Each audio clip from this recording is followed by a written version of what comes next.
గౌరవ శాసనసభ్యులు సహచరులు అనిల్ జాదవ్ గారు, గౌరవ శాసనసభ్యురాలు సోదరి శ్రీమతి కోవా లక్ష్మి గారు, మాజీ శాసనసభ్యులు గౌరవనీయులు శ్రీ దివాకర్ రావు గారు, గౌరవనీయులు మాజీ శాసనసభ్యులు శ్రీ కోనేరు కోనప్ప గారు, మాజీ శాసనసభ్యులు కోరుకంటి చందర్ గారు, గౌరవనీయులు మన ఉమ్మడి జిల్లాకి గతంలో జిల్లా పరిషత్ ఉపాధ్యక్షులుగా పనిచేసిన సోదరులు మూల రాజిరెడ్డి గారు, టీబీజీకేఎస్ రాష్ట్ర అధ్యక్షులు గౌరవనీయులు మన జనరల్ సెక్రటరీ గౌరవనీయులు శ్రీ రాజిరెడ్డి గారు, మిరియాల రాజిరెడ్డి గారు, అట్లాగే వేదిక పైన ఆసీనులైన గౌరవనీయులైన మరి మంచిర్యాల జిల్లా మొత్తం నాయకత్వానికి ఎవరెవరి పేరు చెప్పలేదు, ఆకలి అవుతుంది కాబట్టి ఎవరి పేరు చెప్తలేని ఏమనుకోవద్దని కోరుతూ, అట్లాగే మొన్ననే క్యాతనపల్లిలో ముఖ్యమంత్రి గారు, మంత్రి గారు, అట్లాగే రాష్ట్రంలో ఉన్న అధికార పార్టీ ముఖ్యమంత్రి గారు, మంత్రి గారు, అట్లాగే రాష్ట్రంలో ఉన్న అధికార పార్టీ యొక్క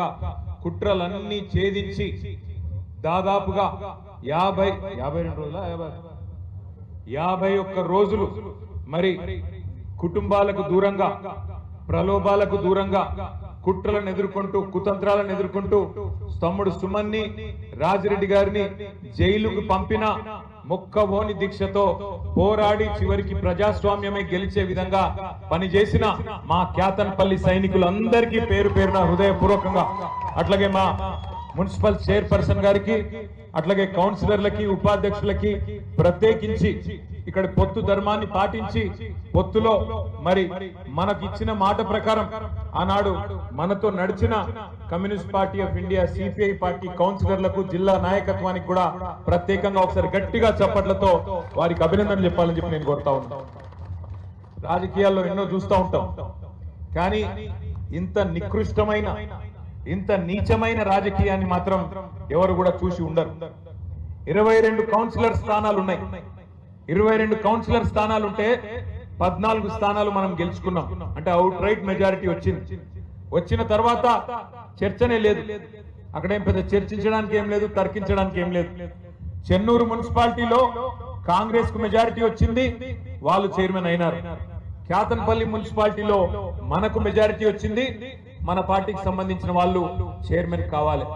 కానీ ఒక్క మున్సిపాలిటీ కోసం, ఒక్క మున్సిపాలిటీకి, ముఖ్యంగా మంత్రి గారి నియోజకవర్గం కాబట్టి, మంత్రి వివేక్ గారి నియోజకవర్గం కాబట్టి, ఆయన అహం దెబ్బతిన్నది కాబట్టి ఆయన మొత్తం ఇందిరమ్మ రాజ్యాన్ని తలపించే విధంగా, ఇందిరమ్మ రాజ్యం అంటే ఆనాటి ఎమర్జెన్సీ రోజులను తలపించే విధంగా, ఏదో పక్క దేశం మీదకి యుద్ధానికి పోయినట్టు సైనికుల కవాతు నిర్వహించినట్టు క్యాతనపల్లిలో మరి పెద్ద ఎత్తున దాదాపు 1000 మంది పోలీసులను పెట్టి, ఆనాడు మా కోవాలక్ష్మి గారు ఇన్ఛార్జ్ ఉండే, తమ్ముడు సుమన్ అక్కడనే ఉండే, వాళ్ళ ఇంటి ముంగట్టుకెళ్లే కౌన్సిలర్లను భయభ్రాంతులకు గురి చేస్తూ 1000 మంది పోలీసులతో కవాతు నిర్వహించినారు.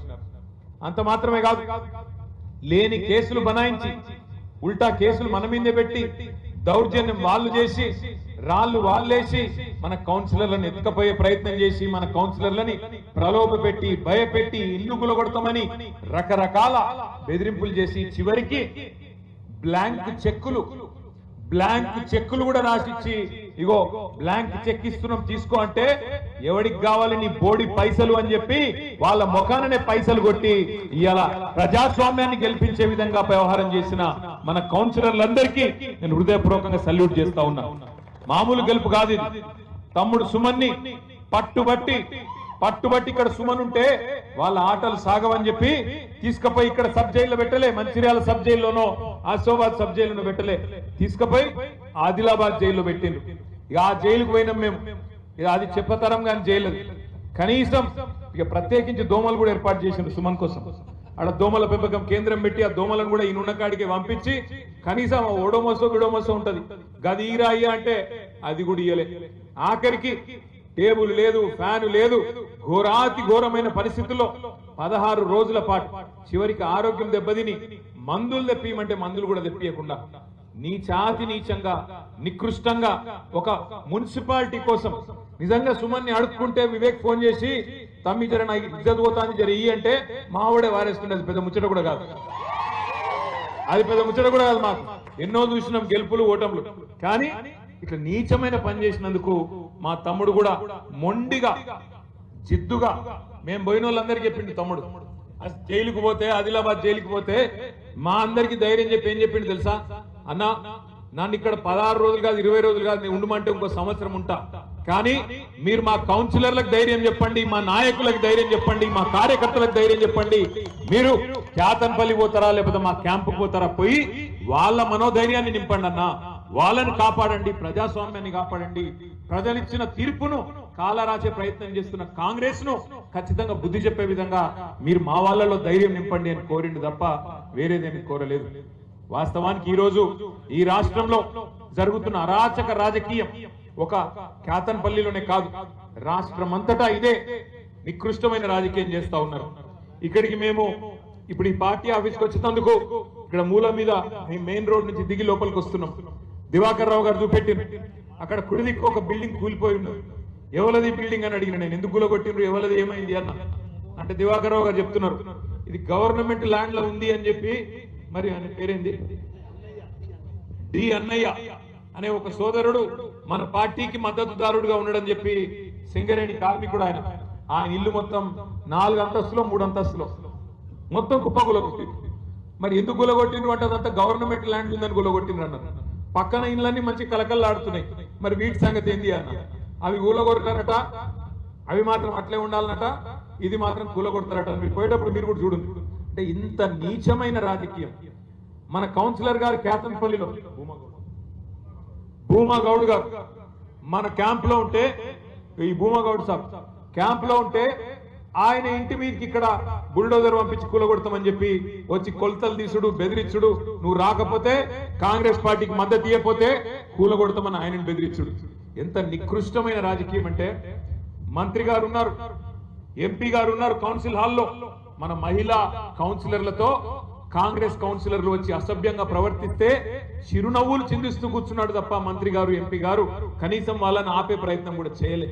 ఇంత గలీజు రాజకీయం, మన వాళ్ళ చేయిలు పట్టుకోవడం, మన వాళ్ళతో అసభ్యంగా ప్రవర్తించడం, ఇంత నికృష్టమైన రాజకీయం చేసి మరి వాళ్ళు ఏం సాధిస్తాం అనుకుంటున్నారో నాకైతే అర్థం కావట్లేదు. ఒకటి మాత్రం పక్కా, మొన్న ముఖ్యమంత్రి గారు ఇప్పుడే మా అనిల్ జాదవ్ గారు చెప్పినట్టు ఉమ్మడి ఆదిలాబాద్ జిల్లాలోని బోత్ నియోజకవర్గానికి వచ్చిండు. అక్కడ ఆయన మాట్లాడిన మాటలు ఒక్కసారి మీరు వినండి. ఏమంటాడు ఆయన? ఎంత పెద్ద కండలు తిరిగిన పైల్వాన్ అయినా 3 నెలల్లో పిల్లలు ఉట్టియలేడు కదా, 9 నెలలు పడుతుంది కదా అంటాడు ముఖ్యమంత్రి గారు. ఒక ముఖ్యమంత్రి నోట్లోకి వెళ్ళి రావాల్సిన మాట నేను ఇది. 3 నెలలకు పిల్లలు ఉంటారని మాకు తెలియదా? ప్రజలకు తెలియదా? రైతులకు తెలియదా? మా తమ్ముళ్ళకు తెలియదా? మహిళలకు తెలియదా? ఈ రాష్ట్రంలో వృద్ధులకు తెలియదా? 3 నెలలు కాదు కదా, నువ్వే చెప్తీవు కదా. ఆనాడు పిసిసి అధ్యక్షుడిగా నువ్వు, ఈరోజు ఉప ముఖ్యమంత్రిగా ఆనాడు సిఎల్పి లీడర్ గా ఉన్న బట్టి విక్రమార్క గారు, మీరిద్దరే కదా సంతకాలు పెట్టింది, మీరిద్దరే కదా గ్యారంటీ కార్డులు అని చెప్పి ఇంటింటికి మంచింది, మీరిద్దరే కదా జేమ్స్ బాండ్ లెక్క బాండ్ పేపర్ల మీద సంతకాలు పెట్టింది. పెట్టి ఏం చెప్పిండ్రు మీరు? 100 రోజుల్లో 6 గ్యారంటీలు అమలు చేస్తాం, అటు సూర్యుడు ఇటు ఓడిచినా ఇటు సూర్యుడు అటు ఓడిచినా అమలు చేసి తీరుతాం అని చెప్పిండ్రా లేదా? 100 రోజుల్లోనే అన్ని చేస్తామని చెప్పారు. అదొక్కటే కాదు, నవంబర్లో తీసుకుంటే 2000, డిసెంబర్లో తీసుకుంటే 4000, నవంబర్లో తీసుకుంటే రైతు బంధు 10,000 వస్తుంది, డిసెంబర్లో తీసుకుంటే 15,000 వస్తుంది అని చెప్పి నమ్మబలికి మరి గద్దెనెక్కింది మీరు. 3 నెలల పిల్లలు పుట్టారంటున్న ముఖ్యమంత్రి గారు 30 నెలలు అవుతుంది. మరి ఇప్పుడు పిల్లలు పుట్టకపోతే నీకు ఏం పేరు పెట్టాలి, నేనేమని పిలవాలని చెప్పి నేను అడుగుతా ఉన్నా. 30 నెలలు అయింది కదా, 30 నెలలకు కూడా మరి 6 గ్యారెంటీలు ఏమనాలి, ఏమనుకోవాలి? నేనేం అంటలేను, ఏమనుకోవాలని మిమ్మల్ని అడుగుతున్నాను. నేను అంటలేను రా భయ్, అంటే ఏదో బాధ.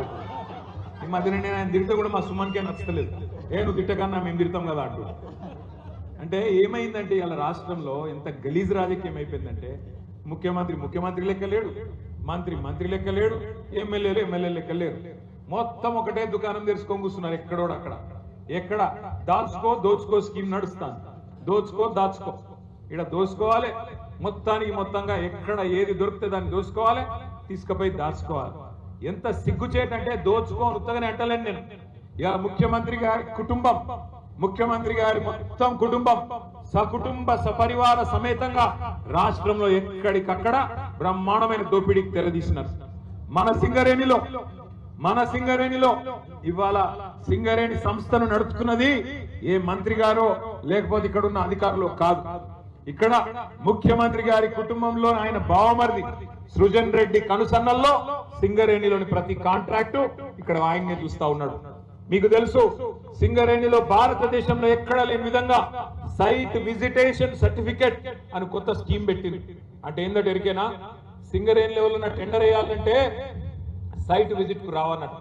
వాడు జార్ఖండోడు కావచ్చు, బెంగాలోడు కావచ్చు, మహారాష్ట్రోడు కావచ్చు, తమిళనాడు కావచ్చు, దేశంలో ఎక్కడున్నాడు అని కావచ్చు, ప్రపంచంలో ఎక్కడోడన్నా కావచ్చు, వాడు సింగరేణికి రావాలి. వచ్చి ఏం చేయాలి? సైట్ విజిట్ చేయాలి. చేసినాక ఏం చేయాలి? ఇక్కడ ఉన్న వాళ్ళకు సంతకం పెట్టి ఇవ్వాలి. ఏమని? అయ్యా ఇగో ఇది నా పేరు, ఇది నా వివరం అని రాసి ఇవ్వాలి. తర్వాత వీళ్ళు ఏం చేస్తారు? ఆయనకు ఫోన్ చేస్తారు. ఫోన్ చేసి నేను ముఖ్యమంత్రి బామ్మరిది మాట్లాడుతున్నా, నువ్వు టెండర్ వేయొద్దు అని వీడు హుంకరిస్తాడు. ఆయన ఇంటే ఓకే, వినకపోతే ఆ సర్టిఫికెట్ ఇయ్యరు. ఆ సైట్ విజిట్ సర్టిఫికెట్ ఎవరు ఇవ్వాలి? నువ్వు విజిట్ చేసినట్టు సింగరేణి సంస్థ ఇవ్వాలి. మరి వాళ్ళు వినకపోతే, మాట వినకపోతే, మేము చెప్పినట్టు లొంగకపోతే మీకు ఆ సర్టిఫికెట్ ఇయ్యమని చెప్పి ఇవాళ కుంభకోణాలకు తెరలేపిందే ముఖ్యమంత్రి గారి కుటుంబం.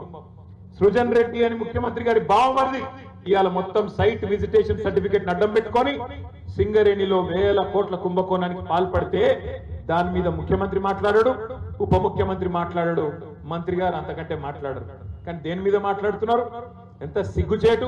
ఇక్కడున్న మా తమ్ముళ్ళు అడుగుతున్నారు, అన్నా మెడికల్ బోర్డు గురించి మాట్లాడు, ఇన్వాలిడేషన్ గురించి మాట్లాడు. ఆనాడు కేసీఆర్ గారి ప్రభుత్వంలో 16,000 మందికి మనం మెడికల్ బోర్డు ద్వారా వారసత్వ ఉద్యోగాలకు ఏదో కోర్టు చిక్కుంటే ఈ రకంగా ఇవ్వడం జరిగింది. కానీ ఇవాళ ఏమైతుంది? సింగరేణిలో వారసత్వ ఉద్యోగాలు ఇవ్వకపోగా, మెడికల్ బోర్డు పెట్టకపోగా, ఇంకా మీదికెళ్ళి ఉప ముఖ్యమంత్రి గారు శాసన మండలిలో స్టేట్మెంట్ ఇచ్చిండు. ఏమని చెప్తున్నాడు? మనం గతంలో ఇచ్చిన 16,000 ఉద్యోగాల మీదనట ఏసీబీ విచారణ, విజిలెన్స్ విచారణ ఈ ప్రభుత్వం జరిపిస్తుందట. నేను దమ్ముంటే ముఖ్యమంత్రిని, మంత్రిని అడుగుతా ఉన్నాం, ఉప ముఖ్యమంత్రి గారిని అడుగుతా ఉన్నా, దమ్ముంటే నీ బావమరిది సృజన్ రెడ్డి మీద వెంటనే ఒక సిట్ అయి ఏసీబీ ఎంక్వైరీ అయ్యి ఎవడు దొంగనో ఎవడు దొంగతనం చేసిండో బయటకు వస్తుంది. మీరు వేయాల్సిన విచారణలు మేమిచ్చిన 16,000 ఉద్యోగాల మీద కాదు. చేసుకుంటే అది కూడా చేసుకో, మాకేం ఫరక్ పడదు. కానీ ముందు ఇక్కడ మెడికల్ బోర్డు పెట్టు. మా తమ్ముళ్ళకి వేలాది మంది ఎవరైతే ఎదురు చూస్తా ఉన్నారో వాళ్ళ కోసం పెట్టాలి.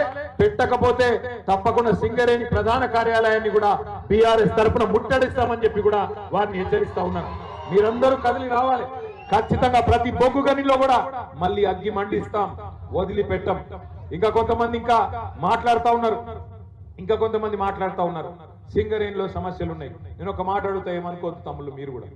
సింగరేణి బెల్ట్ మొత్తం మమ్మల్ని ఒడగొట్టి ఇలా ఈ బ్యానర్లు పట్టుకుంటే ఏమొస్తుందా నాకు అర్థం కాదు. గాడిదలకు గడ్డే చావులకు పాలు పెడితే పాలు వస్తాయా? చెన్నూరులో ఒడగొడితిరి, మంచిర్యాలలో ఒడగొడితిరి, రామగుండంలో ఒడగొడితిరి, భూపాలపల్లి ఒడగొడితిరి, అంత బెల్లంపల్లిలో ఒడగొడితిరి. అంతటి ఒడగొట్టి ఇవాళ కత్తి వానికిచ్చి యుద్ధం మీరు చేయరంటే ఏం చేయాలి? మరి కేసీఆర్ చేసినప్పుడేమో బ్రహ్మాండంగా సింగరేణి కార్మికులకు బోనస్ ఇచ్చి, ఫిట్మెంట్ ఇచ్చి, మీకు ఇచ్చిన 10 వాగ్దానాల్లో 9 అమలు చేసి బ్రహ్మాండంగా మిమ్మల్ని కడుపులో పెట్టుకొని చూసుకుంటే మా వాళ్ళనేమో ఇంటికి పంపిస్తారు. ఇవాళనేమో ఇక్కడ కాగితాలు పట్టుకొని నిలబడతారు. ఏం చేయాలి మరి? కత్తి వానికిచ్చి యుద్ధం మమ్మల్ని చేయమంటే ఇది ఎక్కడ న్యాయం తమ్మి? ఇవాళ కేసీఆర్ అన్నా మీరెక్కడ? బీఆర్ఎస్ వాళ్ళు కొట్లాడాలి, బరాబర్ కొట్లాడతాం. కానీ కలిసి రండి, కదిలి రండి. మీరు ఇక్కడ గెలిపించిన ఎమ్మెల్యేలను ఫస్ట్ కళ్ళబట్టి నిలదీయండి. ఏం దిక్తుండ్రు మీ ఎమ్మెల్యేలు? ఏం దిక్తుండ్రు మీ చెన్నూరు మంత్రి? ఏం చేస్తుండ్రు మీ మంచిర్యాల ఎమ్మెల్యే? ఏం చేస్తుండ్రు మీ బెల్లంపల్లి ఎమ్మెల్యే? పట్టుకొని అడుగును. ఇదేనా వాళ్ళు ఇచ్చిన మాటలు? అభయహస్తం మేనిఫెస్టో అన్నారు.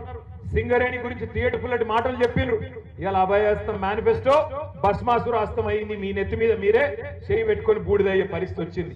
అందుకే నేను అంటున్నా, ఓటేసేటప్పుడు కేసీఆర్ గారు చెప్పిండు, చిల్కకు చెప్పినట్టు చెప్పిండు. ఏం చెప్పిండు? రైతు బంధుకు రామ్ అవుతుంది, దళిత బంధుకు జేబీఎం అవుతుంది, మిగిలినది మొత్తం తెలంగాణను అమ్మకదొక్కుతారని చెప్పిండు. విన్నామా మనం? మీరు వినలే. ఈ జిల్లాలో ఈయనకు ఏమైంది? ఇవాళ భస్మాసుర హస్తం వచ్చింది. ఈ దరిద్రం ఎప్పుడు పోతుందా అని చెప్పి ఎదురు చూసే రోజులు వచ్చినాయి. ఇంకొక 2-2.5 ఏళ్ళు ఇల్లే ఉంటారు. మనం భరించాలి. ఒకసారి తప్పు చేస్తే 5 ఏళ్ళు భరించక తప్పదు.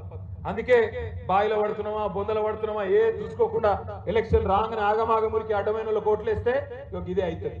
దయచేసి నేను మా సోదరులను కూడా కోరుతా ఉన్నా, నిరాశ పడకండి, గల్లా బట్టి నిలదీసి ఖచ్చితంగా మళ్ళీ బోర్డు పెట్టించి మీకు ఉద్యోగాలు ఇప్పించే బాధ్యత కూడా మేమే తీసుకుంటాం. తప్పకుండా మీకోసం కొట్లాడతాం. కానీ మీరు నిండు గెలిపించిన ఎమ్మెల్యేలను మీరు అడగండి, పోయి రిప్రజెంట్ చేయండి, గట్టిగా అడగండి. వారసత్వ ఉద్యోగాలు అట్లాగే కొన్ని పేర్ల విషయంలో కూడా కొంత ఆ మారు పేర్ల విషయం కూడా ఉంది. ఇవన్నిటినీ కూడా తప్పకుండా పరిష్కారం జరగాలి అంటే మీరు మాకు అండగా నిలబడండి. మా తమ్ముడు సుమన్ నాయకత్వంలో, మా రాజిరెడ్డి గారి నాయకత్వంలో, మొత్తం టీబీజీకేఎస్ ఆధ్వర్యంలో, అదేవిధంగా బీఆర్ఎస్ పార్టీ ఆధ్వర్యంలో ప్రతి బొగ్గుగనిలో ప్రతి డివిజన్ లో తప్పకుండా మేము గల్లమెత్తుతాం. మీరు మాతో కలిసి రండి. ఈ ప్రభుత్వం ఇవాళ ఇస్తున్న మాటలు చెప్తున్న మరి మాటలు ఇస్తున్న హామీలు చూస్తే నవ్వాలను ఏడవాలను తెలుస్తలేదు. మింగ మెతుకులేదు కానీ మీసాలకు సంపెంగ నూనె పెట్టిండేట వెంకటగౌడు. రేవంత్ రెడ్డి కథ గట్లే ఉంది. 1 కోటి మంది మహిళల్ని కోటీశ్వరులు చేస్తారట ఈ మొగోడు. 1 కోటి మంది మహిళల్ని కోటీశ్వరులు చేస్తారట. ఎట్లా చేస్తావురా అయ్యా? మరి కోట్లు అంటే ఎన్ని ట్రిలియన్ డాలర్లో నీకు ఎరికేనా అని మన అసెంబ్లీలో అడిగిన నేను. 1 కోటి మందిని కోటీశ్వరులు అంటే 1 కోట్లు. 1 కోట్లలో ఎన్ని సున్నాలు ఉంటాయో కనీసం తెలుసా రేవంత్ రెడ్డికి? ఏమి తెలియదు. నరకుడే ఏది పడుతుంది. 2500 ఇస్తా, 4000 ఇస్తా, స్కూటీ ఇస్తా, తులం బంగారం ఇస్తా, 15,000 ఇది ఇస్తా, 16,000 అది ఇస్తా, ఇష్టం వచ్చినట్టు నరికిండు. ఇలా కుర్చీలకి కూర్చున్నాడు. ఏం చేయాలనో తెలుస్తలేదు. ఏమంటాడు ఇప్పుడు? నేను లంకె బిందెలు ఉంటాయనుకొని వచ్చినా, ఇక్కడ లంకె బిందెలు లేవు. నువ్వు గట్టిగా అడిగినావు అనుకో, ఏమైనా బయట చెప్తీవి కదా, నవంబర్లో రైతు బంధు 10,000, డిసెంబర్లో 15,000, ఏం సంగతి తమ్మి అంటే నీ లాగుల తొండలు ఇస్తా అంట. గట్టిగా అడిగినావు అనుకో, మహిళలకు ఎప్పుడు ఇస్తావు అయ్యా 2,500 100 రోజులనే ఇస్తా అంటివి కదా మహాలక్ష్మి ఏడవాయి అంటే నీ గుడ్లు వీకి గోటీలాడుతా. ఇదే ఆయనకు తెలిసిన భాష. గుడ్లు వీకుడు, గోటీలాడు, లాగుల తొండలిడ్సుడు, నిన్నగాక మొన్న 3 నెలల పిల్లలు గంటరానుడు. ఈ ఒక ముఖ్యమంత్రి మాట్లాడే మాటలా? గింత లేకి ముఖ్యమంత్రి, గింత చెండాలపు ముఖ్యమంత్రి నాకు తెలిసి భారతదేశంలో ఎవడు లేడు. ఇంత పెద్ద ఎత్తున దోసుకుంటున్న ముఖ్యమంత్రి కూడా భారతదేశంలో ఎవడు లేడు. అందుకే దయచేసి మిమ్మల్ని కోరేది నేను, రేపు మళ్ళా వస్తాయి జిల్లా పరిషత్ ఎలక్షన్లు వస్తాయి, అట్లాగే సహకార ఎన్నికలు వస్తాయి, సింగరేణి ఎన్నికలు వస్తాయి. ఆగం కాకుండా మళ్ళొక్కసారి మళ్ళా గిట్లనే ఎలక్షన్ రాగానే వాడో 1000 రూపాయలు ఇయ్యా, వీడో 2000 ఇయ్యా, వాడో చాక్లెట్, వీడో పిపర్మెంట్ జేబులో పెట్టగానే మళ్ళా ఆగమై ఎప్పటి లెక్క మళ్ళా బొందలు పడితే కాపాడేందుకు ఎవరు ఉండరు. ఈ రాష్ట్రాన్ని సాధించిన నాయకుడు, ఈ రాష్ట్రాన్ని 10 ఏళ్ల పాటు భారతదేశంలో అగ్రగామిగా నిలబెట్టిన నాయకుడు ఎవరు? ఆయననే మనకు శ్రీరామ రక్ష. మళ్ళీ కేసీఆర్ గారిని తెచ్చుకోవాలి. 2028లో ఖచ్చితంగా ముఖ్యమంత్రి చేసుకోవాలి. ఈ రాష్ట్రంలో ఉండే రైతుల ముఖంలో చిరునవ్వు చూడాలి అంటే, ఈ రాష్ట్రంలో ఉండే సింగరేణి కార్మికుల ముఖాల్లో చిరునవ్వు చూడాలి అంటే, ఈ రాష్ట్రంలో ఉండే పేదల ముఖంలో సంతోషం మళ్ళీ కనబడాలి అంటే తిరిగి కేసీఆర్ రావాల్సిందే. ప్రజాస్వామ్యం బతకాలి తెలంగాణలో అంటే తిరిగి కేసీఆర్ రావాల్సిందే. ఈ విషయంలో ఇంకొక మాట కూడా నేను చెప్పాలి. కాంగ్రెస్ వాళ్ళు ఇట్లున్నారు, బీజేపీ వాళ్ళు ఏమైనా చక్కగా ఉన్నారంటే వాళ్ళు ఏం చక్కగా లేరు. ఇంత అవుట్ రైట్ గా రేవంత్ రెడ్డి దోపిడీ చేస్తుంటే సింగరేణిలో మనం అడిగినాం, అయ్యా మీ వాటా కూడా ఉన్నది, కేంద్ర ప్రభుత్వమా మీకు కూడా 49% ఉన్నది, మీరెందుకు అడ్డుకుంటలేరు ఈ కుంభకోణాలను? మీరెందుకు 1000 కోట్ల దోపిడీ జరుగుతుంటే గమ్మునున్నారు? సిబిఐ ఎంక్వైరీ ఏంటి అంటే మేమే బెబ్బెబ్బే, ఇద్దరు దొందే, ఇద్దరు చీకటి దోస్తులు ఒకరినొకరు కాపాడుకుంటా ఉన్నారు. ముఖ్యమంత్రి బావమరిదికి ఇక్కడ సింగరేణిలో టెండర్లు వస్తుంటే ముఖ్యమంత్రి బావమరిదికి ఇక్కడనే వస్తున్నాయి అనుకున్నారు మీరు టెండర్లు. కేంద్ర ప్రభుత్వ పథకం అమృత్లో కూడా ఇదే ముఖ్యమంత్రి బావమరిది సృజన్ రెడ్డికి 100 కోట్ల కాంట్రాక్టులు వస్తాయి. బీజేపీ ఎంపీలకు ముఖ్యమంత్రి గారు తెలంగాణలో కాంట్రాక్టులు ఇస్తారు. అట్లా మంచిగా ఇచ్చిపుచ్చుకునే బంధం కాంగ్రెస్ బీజేపీ కలిసి నడుస్తా ఉన్నారు. అందుకే ఒకరి దోపిడీ ఒకరు బయట పెట్టకుండా బ్రహ్మాండంగా కాపాడుకుంటా ఉన్నారు. ప్రధానమంత్రి వస్తాడు ఢిల్లీకి వెళ్ళి, వచ్చి పెద్ద మీటింగ్ లో చెప్తాడు, ఈ రాష్ట్రంలో RR ట్యాక్స్ వసూలు చేస్తున్నారు, బిల్డర్ల కాడ, కాంట్రాక్టర్ల కాడ, సింగరేణిలో పనిచేసే కాంట్రాక్టర్ల కాడ RR ట్యాక్స్ వసూలు చేస్తున్నారు అంటాడు. ఏంటిది RR ట్యాక్స్ అంటే? రాహుల్ రేవంత్ ట్యాక్స్ అంటాడు. మరి చెప్పి కూడా 1.5-2 సంవత్సరాలు అయిపోయాయి ప్రధానమంత్రి చెప్పి. మరి 2 సంవత్సరాలు అయిపోయినా కూడా ఎందుకు విచారణకు ఆదేశిస్తలేడు ప్రధానమంత్రి గారు? హోంమంత్రి అమిత్ షా వస్తాడు, తెలంగాణ ATM గా మారిపోయింది, కుంభకోణాలు చేస్తున్నారు కాంగ్రెస్ వాళ్ళు, ATM అయిపోయింది తెలంగాణ కాంగ్రెస్ పార్టీకి అంటాడు. మరి దొంగలు ఎవరు పట్టుకోవాలి? హోంమంత్రి పట్టుకోవాలనా లేదా? పోలీసుడే పట్టుకోవాలి కదా. మరి దొంగను పట్టుకునే పోలీసులకు అధ్యక్షుడిగా ఉన్న హోంమంత్రి ఇలా ఆయన వచ్చి ATM గా మారిందంటాడు తప్ప కార్వాయి చేయడు, విచారణ జరిపించడు. ఒకళ్ళ దొంగతనం ఒకళ్ళు బయట పడకుండా మంచిగా భద్రంగా కాపాడుకుంటా ఉన్నారు. ఇంకా దాని మీదకెళ్ళి ఒక కొత్త కుట్ర. ఇంత బ్రహ్మాండంగా గోదావరి నది మీద కేసీఆర్ గారి నాయకత్వంలో కాళేశ్వరం ప్రాజెక్టు మనం కట్టుకుంటే ఆ కాళేశ్వరాన్ని ఓడు కూలేశ్వరం అయిపోయిందంటాడు. 1,00,000 కోట్లు కొట్టుకపోయినాయి అబద్ధాలు మాట్లాడతారు. లక్షల కోట్లు అప్పైపోయింది తెలంగాణలో అని చెప్పి తప్పుడు మాటలు మాట్లాడతారు. ఇట్లా ప్రజలను ఇంకా కూడా 2.5 సంవత్సరాలు గడిచిన తర్వాత కూడా 3 బడ్జెట్లు ప్రవేశపెట్టిన తర్వాత కూడా 3 నెలల్లో అమలు చేస్తామన్న హామీలు అమలు చేయకపోగా ఇంకా కూడా ప్రజలను మళ్ళీ బుకాయించే ప్రయత్నం చేస్తా ఉన్నారు కాంగ్రెస్ బీజేపీ 2 పార్టీలు కలిసి. కాళేశ్వరాన్ని ఇవాళ కూలేశ్వరం అయిపోయిందంటున్న సన్నాసులు నేను అడుగుతా ఉన్నా, 2014 ముందు తెలంగాణలో పండిన పంట ఎంత? 2021-22లో పండిన పంట ఎంత? కాంగ్రెస్ ప్రభుత్వం ఉన్నప్పుడు ఆనాడు తెలంగాణ ప్రాంతంలో 2014 ముందు దుర్భిక్షమైన పరిస్థితులు ఉన్న మాట వాస్తవం కాదా? తెలంగాణలో పంటలు ఎండిపోయి నీళ్లు లేక ఆఖరికి బోర్ల మీద ఆధారపడ్డ రైతులు బొక్క బోర్ల పడ్డ మాట వాస్తవం కాదా? తెలంగాణలో ఆనాడు 24 లక్షల మెట్రిక్ టన్నులు పండే పరిస్థితి నుంచి కేసీఆర్ వచ్చినాక 1,50,00,000 మెట్రిక్ టన్నులు పండిన మాట వాస్తవం కాదా? భారతదేశం మొత్తంలోనే పంజాబ్ ను హర్యానాను తలదన్ని నెంబర్ 1 రాష్ట్రంగా తెలంగాణ నిలిచిన మాట వాస్తవం కాదా? ఇది కాళేశ్వరం పుణ్యం కాదా? ఇలా మాట్లాడుతున్నారు. ఇక్కడికి వచ్చి ఆదిలాబాద్ జిల్లాకు వచ్చి తుమ్మిడి గట్టి కడతాం. ఎక్కడ కడతావు కనీసం ఐడియా ఉందా? DPR ఉందా? పక్కన మహారాష్ట్రతో ఒప్పందం అయిందా? ఎన్ని మీటర్లకు కనీసం అంగీకారం అయిందా? ఏది లేదు. బడ్జెట్ లో పెట్టింది 52 కోట్లు, కానీ కడతాం ఏక్తాం పీక్తాం అనే మాటలు మాత్రం కోటలు దాటుతా ఉన్నాయి. బడ్జెట్ చూస్తే మనం మీరు చూడండి కావాలంటే జర్నలిస్ట్ మిత్రులు, 52 కోట్లు మాత్రమే పెట్టినారు. మరి 52 కోట్లతో ఎన్ని సంవత్సరాలు కడతారు? 100 సంవత్సరాలు కడతారా? 1000 సంవత్సరాలు కడతారా? ఇట్లనే మాటలతోనే టైం పాస్ చేస్తారా? ప్రభుత్వం చెప్పాలి. ఈ కడతామని బిల్డప్ తప్ప ఇంతవరకు అతి లేదు గతి లేదు. ఒకటి మాత్రం వాస్తవం, కాళేశ్వరం కట్టింది మరి తెలంగాణకు న్యాయం చేయడానికి, తెలంగాణకు లాభం చేయడానికి. సింగరేణిని లాభాల బాటలో నడిపింది, కార్మికులకు బోనస్లు ఇచ్చింది, బ్రహ్మాండంగా సింగరేణిలో వారసత్వ ఉద్యోగాలు ఇచ్చింది ఈ రాష్ట్ర ప్రజలు, ముఖ్యంగా సింగరేణి కార్మికుల సంక్షేమం కోసం. అట్లాగే 10 ఏళ్ల పాటు తెలంగాణని అపురూపంగా నడిపింది కూడా, అద్భుతంగా అన్ని రంగాల్లో ముందుకు తీసుకొని పోయింది కూడా కేసీఆర్ నాయకత్వం. ఇవాళ